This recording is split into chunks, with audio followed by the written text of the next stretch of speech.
After the thrilling draw against Romania yesterday, the Danish captain Line Jørgensen believes that the team spirit gave Denmark the 1 point. This spirit is something really special at the Danish team. Det er helt enormt. Altså, man kan mærke, at vi er ved at få en speciel ting sammen. Og man kan ikke rigtig sætte ord på, hvad det er, men vi har været sammen de sidste 2 år, og så begynder man bare at have et specielt sammenhold og kende hinanden på en anden måde, man gør, når man ikke er sammen så tit. Og det er det, der kan være rigtig meget værd i sådan en turnering her.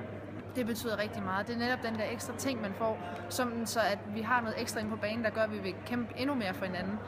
Det kunne man også se i går, at vi har den der tro på hinanden hele vejen igennem, og det tror jeg netop også, de ting, vi har været igennem før, jamen de tager vi med videre. Man bruger det jo ikke, man ligger jo ikke og tænker over det, men bare det, man kender hinanden bedre, og altså ved, hvordan vi tænker på kryds og tværs, jamen det betyder også bare meget, når man løber ind på banen, også hvordan ens tankegang er, og jeg kender Mulle bedre og Lotte bedre på den måde også. But especially 2 players contribute with a good mood and not at least some Christmas spirit. Jeg tror, at Mulle og Sandras værelse, der skulle være ret mange lyskæder, men det er sådan, man kan sige, at man har lavet det, eller hvad det er, men lyskæder skulle der være fuldt med.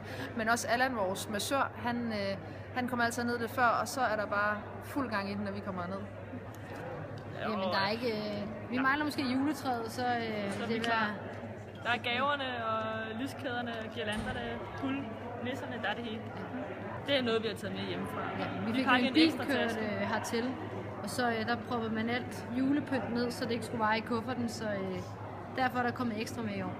Vi er jo sådan lidt en hygge-nation, altså vi kan godt lide at hygge os, og godt lide julen og så videre. Så det er altid sådan et fast element, når vi er afsted, at folk hygger sig med alle mulige julepynt og alle mulige ting. Det sjoveste.